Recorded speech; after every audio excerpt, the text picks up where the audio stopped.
Olá, amigo do Vai Cair na Prova, amiga do Vai Cair na Prova. Espero que vocês estejam bem, né? Estou gravando os exercícios logo depois de gravar a aula, por isso estou igual, tá? Mas vocês estão me vendo na sexta-feira, vocês estão me vendo no futuro, o que é bem bizarro, né? E digo que espero do futuro que pelo menos a gente se veja nas aulas presenciais, porque tá difícil já, né? Tá difícil de ficar vendo a aula. Mas fazer o quê? O que a gente pode fazer, né, meus amigos? Vamos lá, então, para os exercícios da aula 7, Império Bizantino, Império Islâmico e Idade Média Oriental. Tá? Meus amigos, primeiro exercício resolvido e comentado da PUCAP, PUC de Campinas.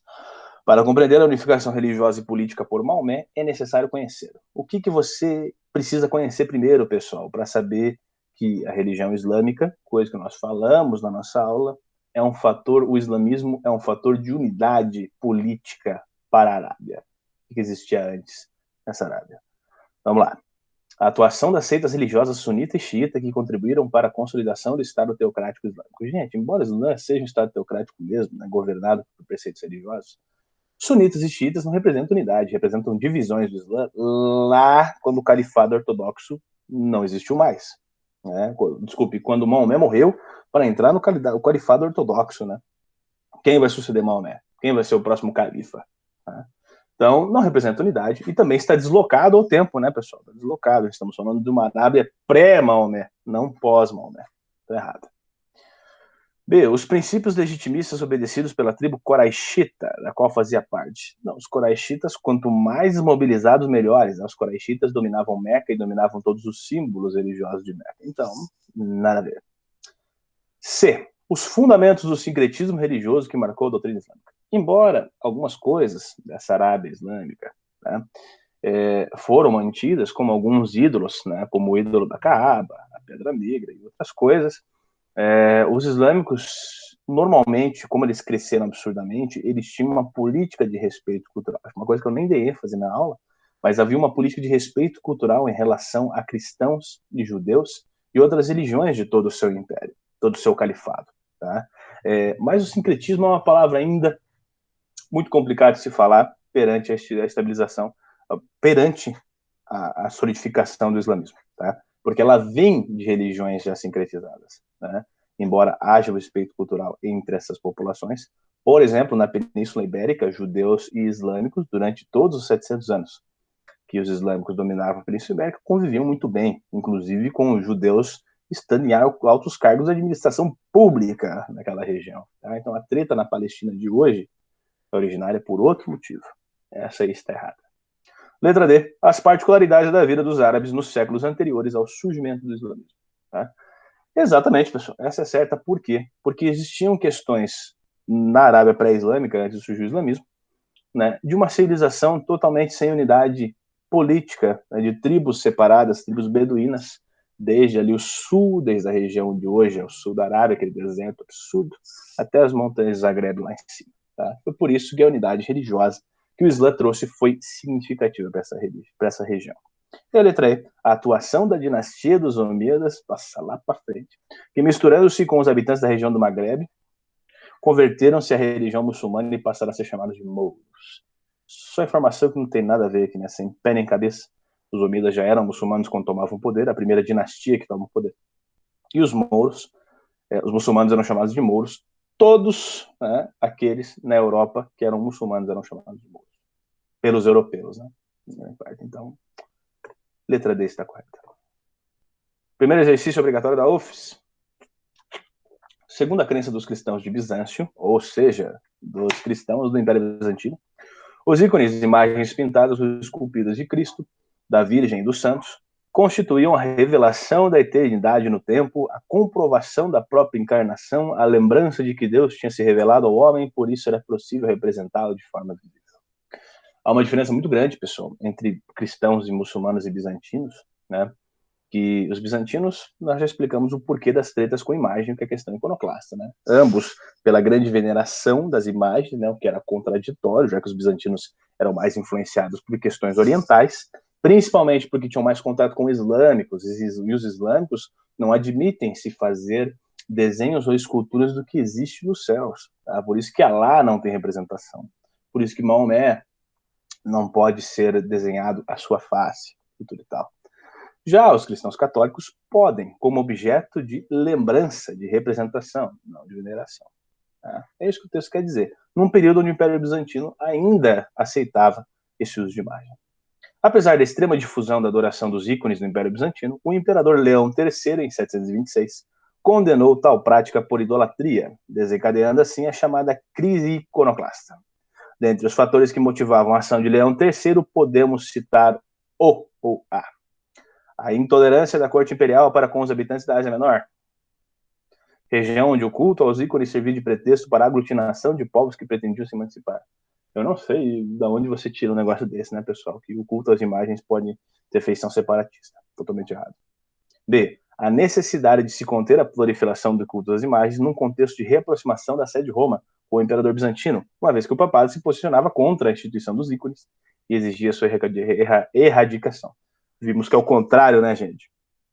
O Império Bizantino proibiu as imagens e o Papa nunca proibiu. Isso que deixou o Papa puto em relação ao imperador e sua posição césaropapista. Errado. C. A tentativa de migrar as bases políticas de apoio à sua irmã Teodora, a qual, valendo-se do prestígio que gozava junto aos altos dignatários da Igreja Bizantina, aspirava secretamente a se sagrar imperatriz. Uma irmã de um imperador ia ser imperatriz. Imperatriz era só quando casava, gente. Em termos de nobreza, de privilégio nobiliárquico, totalmente errada essa questão. Não tem nada a ver com isso aí, né, pessoal? A questão iconoclasta.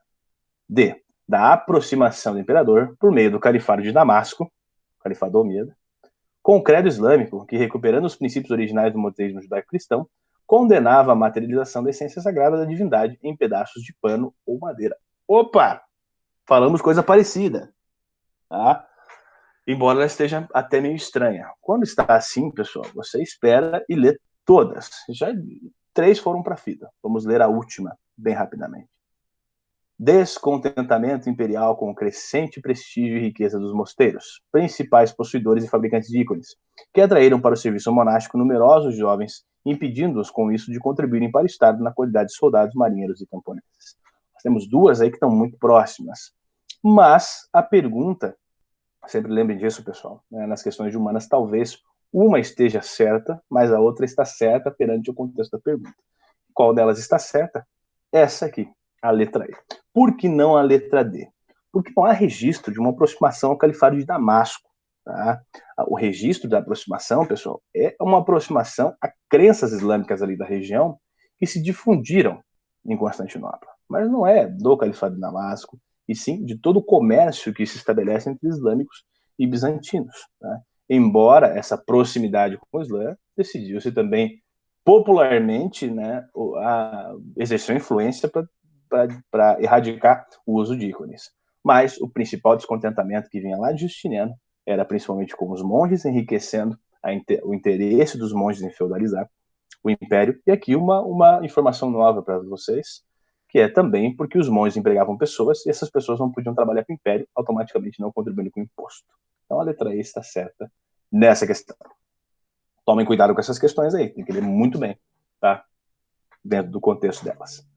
O islamismo, religião fundada por Maomé, de grande importância na unidade árabe, tem como fundamento, o que é fundamental para o islamismo sobreviver? O monoteísmo, certo, o monoteísmo de Alá, que é o mesmo Deus judaico-cristão, né, gente? Tá? O mesmo Deus, né? Tanto o Deus lá de Abraão, né? Todos os profetas judeus, os profetas cristãos, são os mesmos para o islamismo. O islamismo só se considera uma finalidade, o que veio depois, para fechar tudo.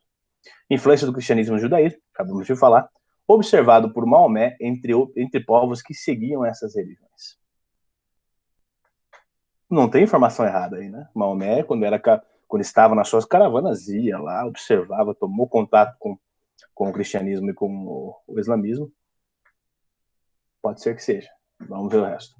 B. O culto dos santos e profetas através de imagens e ídolos. Não se faz imagem no Islã, não se tem santo, não se tem profeta. Se tem profeta, mas não é objeto de culto. É Maomé como apóstolo de Alá e Alá como Deus superior, sem representação gráfica, porque não há como se fazer no Islã. É errado. O politeísmo tá errado aí já. Não precisa nem ler mais, que o resto tá ali falando que um monte de Deus existe e o principal é Allah. Não. O princípio da aceitação dos desígnios de Allah em vida e a negação de uma vida pós-morte. Correta a primeira parte, né? A segunda parte, nada a ver. Negação de uma vida pós-morte, né? O paraíso islâmico é um paraíso até que diferente do paraíso cristão, né? Mas existe uma vida pós-morte. E a concepção do islamismo vinculada exclusivamente aos árabes, não podendo ser professado por povos inferiores. Não, pessoal, como eu falei para vocês, nem todo árabe é muçulmano, nem todo muçulmano é árabe, tá? No norte da África, na Península Ibérica, na Ásia Central, não são árabes, né, gente? A árabe está ali na região da Palestina e da Arábia, tá?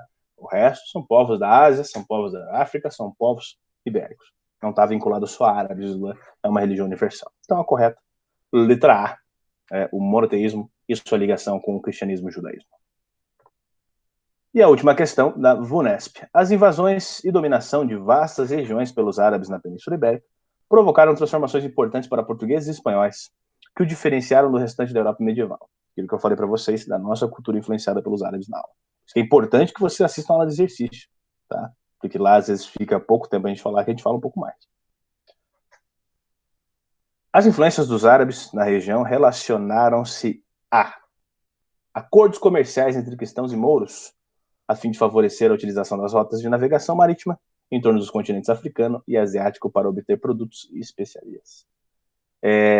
Não. Né? Não existe acordo comercial. Até que existe acordo comercial, né, gente? Até porque sobrou um reino cristão lá em cima, que era o reino das Astúrias. Lá na aula do Império Carolíngio, né, do Reino Franco e feudalismo civil, que eles até tentaram invadir, e o Carlos Martel barrou os caras em Poitiers, né? Fazendo a conexão. Mas não, pessoal, não necessariamente é isso. As navegações marítimas em torno dos continentes só vão acontecer depois que os cristãos chegarem lá. Por que que não? Por que que não quando os muçulmanos estão lá?